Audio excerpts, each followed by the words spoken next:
Laqid bin Malik Al-Asdi ngaku sebagai nabi, kemudian diperangi oleh Abu Bakar radhiyallahu taala anhu, dikirim pasukan sampai terjadi perang luar biasa. Awalnya dia menang, saya cerita secara singkat saja. Kemudian datang pertolongan dari sebagian sahabat, akhirnya peperangan luar biasa, akhirnya dia tewas, 10.000 orang 10.000 orang dari pasukannya tewas. Perang luar biasa sampai 10.000 dari pasukannya Laqid bin Malik Al-Azdi, nabi palsu ini pun tewas. Kemudian di antara nabi palsu adalah Sujah bintul Harith. Sujah bintul Harith ya, dia ngaku sebagai nabi, nabi perempuan ya. Kemudian dia bawa pasukannya puluhan ribu ketika Khalid bin Walid akan menyerang Musailimah Al-Kadzdzab dalam Ma'rakatul Yamamah, sudah tadi dia ceritakan. Sujah datang. Dan ini Sujah datang ingin bertemu dengan Musailimah. Musailimah ketakutan, waduh repot nih. Kalau dia menyerang saya, berarti dua serangan. Khalid bin Walid dengan pasukannya menyerangku, Sujah datang dengan pasukannya. Ini nabi perempuan. Akhirnya datanglah Musailimah ketakutan, akhirnya dia bikin cara. Dia bilang, ya sudah, ketika sampai di depan bentengnya dia mengatakan, wahai Sujah, jauhkanlah dirimu dari anak buahmu, ketemu dengan saya, kita ketemu berdua. Maka dia siapkan kemah, kemudian dikasih wangi-wangian sangat indah. Akhirnya Sujah pun masuk, akhirnya pun mereka ngobrol berdua. Ya, mereka ngobrol berdua. Kemudian Musailimah berkata, wahai Sujah, adakah wahyu turun kepadamu? Kau kan nabi perempuan, ada wahyu turun enggak? Kata Sujah, masa perempuan lebih dahulu? Nabi laki-laki dululah. Ada wahyu turun kepadamu? Kemudian kata Musailimah, ada wahyu. Apa wahyunya? Dia bacakan. Allah berfirman kepadaku, alam taro ila rabbika kaifa fa'ala bil hubla akhraja minha nasamah tas'a min baini saffaqin wahshi. Yang artinya, tidakkah kau lihat kepada Rabbmu bagaimana Rabbmu bertindak kepada wanita hamil? Sungguhnya wanita hamil mengeluarkan nyawa yang keluar di antara isi perut. Ini wahyunya Musailimah. Kemudian juga dia tanya lagi. Sujah berkata, terus wahyu yang lain apa lagi? Ada. Saya diberi wahyu lagi oleh Jibril. Wahyu berikutnya, annallaha khalaqan nisaa afwaja. Sungguhnya Allah menciptakan wanita dengan berlobang-lobang. Wa ja'ala berkelompok-kelompok, wa ja'ala rijala lahunna azwaja. Dan Allah menjadikan bagi mereka lelaki-lelaki, fanuliju fihinna qa'san ilaja, dan akhirnya kami para lelaki memasukkan kemaluan ke mereka ya, dengan memasukkan, ini wahyu ngawur ya. Intinya kata Sujah, iya benar, aku bersaksi kau adalah seorang nabi. Akhirnya Musailimah nikah sama Sujah. Kita nikah aja sudah, nikah. Nabi laki-laki nikah sama nabi perempuan. Akhirnya Sujah pulang kepada kaumnya dengan gembira bahwasanya Musailimah telah menikah dengan dia. Kaumnya berkata, wahai Sujah, kau menikah dengan Musailimah? Iya. Maharnya apa? Waduh, dia belum kasih mahar. Minta ke mahar sama dia. Akhirnya pulang lagi Sujah minta mahar. Wahai Musailimah, mana maharku? Musailimah bingung apa? Gini, maharnya sampaikan kepada kaum, saya kasih mahar buat kamu dan kaummu, bahwasanya Allah untuk kalian tidak ada salat Isya sama salat subuh. Gugur. Salat 3 kali aja. Salat Isya, salat subuh digugurkan, itu loh mahar dariku. Intinya Sujah akhirnya sadar ya. Di akhir penghujung hayatnya dia pun sadar dan dia kembali lagi kepada Islam ya, dan Allah berikan hidayah kepadanya dan bagus Islamnya. Dan bagus Islamnya di antara kisah seorang wanita yang kemudian mengaku nabi akhirnya sadar. Setelah di zaman para sahabat juga ada seorang namanya Al-Mukhtar bin Abi Ubaid Ats-Tsaqafi ya, dari Taif ya, yang dia muncul ya, yang dia tewas pada tahun 67 Hijriyah, 67 Hijriyah ya, dibunuh oleh pasukannya Abdullah bin Zubair. Dia juga ngaku sebagai nabi. Ya, Rasulullah SAW pernah bersabda dalam satu hadis tentang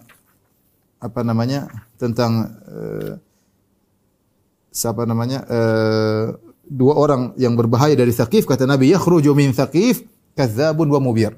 Akan muncul dari Tsaqif seorang pendusta dan seorang yang beringas. Adapun pendusta engkau, yaitu Mukhtar bin Abi Ubaid Ats-Tsaqafi. Adapun yang beringas adalah Hajjaj bin Yusuf Ats-Tsaqafi, dua orang tokoh dari Bani Tsaqif dari Taif ya. Dan akhirnya tewaslah Mukhtar bin Abi Ubaid Ats-Tsaqafi, dibunuh oleh pasukannya Ibnu Zubair. Setelah itu muncul nabi-nabi yang lain dan banyak ya. Di sini buku ini bagus, judulnya Al-Mutanabbi'un, para nabi-nabi palsu, karangan guru saya ya. Sudah meninggal rahimahullahu taala ya, disebutkan di antaranya yang ingin kita singgung adalah Ghulam Ahmad Al-Qadiani. Ghulam Ahmad Al-Qadiani, ya. Mirza Ghulam Ahmad yang dia secara ringkas dia adalah dahulunya dia muncul di zaman penjajahan Inggris di India atau di Pakistan, ya, sekitar daerah tersebut, ya, di India, ya. Di zaman penjajahan Inggris Britania. Kemudian dia awalnya berdakwah sebagaimana dai-dai yang lain. Setelah itu dia mulai meningkat, dia ngaku sebagai Imam Mahdi, ya.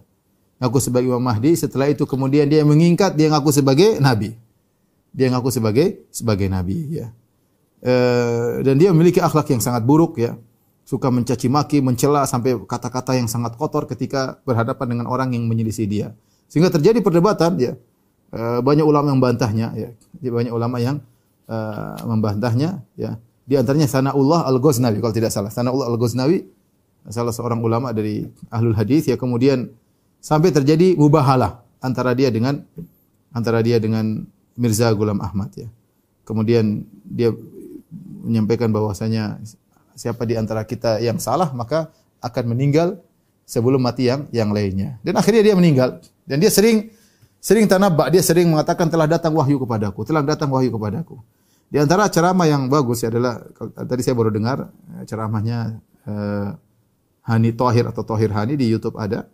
Dia masuk dalam Qadiani bertahun-tahun. Bahkan dia membuat ceramah-ceramah membela Qadianiyah. Kemudian setelah berapa lama akhirnya dia sadar. Kemudian dia mengumumkan dirinya, saya keluar dari Qadianiyah. Dia cerita, kenapa saya bisa keluar dari Qadianiyah? Jadi ketika saya masuk dalam aliran Qadianiyah, mereka sudah punya ajaran-ajaran dan saya percaya ajaran tersebut menarik tentang masalah nasikh mansukh, tentang masalah ini, tentang kebebasan. Yang itu membuat saya tertarik dengan ajaran tersebut. Akhirnya saya mengikuti ajaran Qadianiyah. Tetapi Mirza Ghulam Ahmad, dia punya buku-buku dalam bahasa India. Kemudian berjalan dengan tahun, buku-buku tersebut mulai diterjemahkan. Diterjemahkan sampai seluruh bukunya diterjemahkan.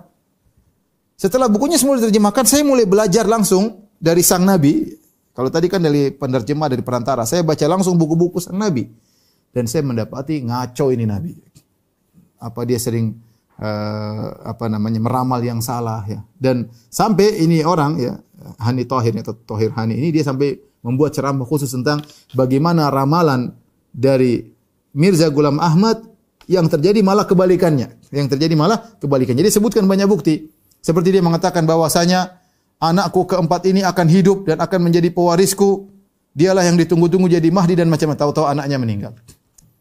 Mati. Dia bilang setelah ini akan hidup cucuku. Cucuku yang akan begini, ternyata cucunya juga meninggal.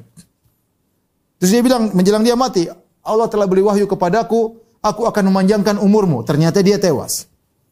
Kemudian sebelum dia tewas juga dia sempat mengadakan mubahala dengan salah seorang ulama di sana. Dia mengatakan ingin mati dengan mati yang mengerikan dengan terkena penyakit kolera. Justru dia yang terkena penyakit kolera dan dia meninggal di dalam kamar mandi di toilet, ya. Kemudian dia meninggal dalam kondisi menjijikkan.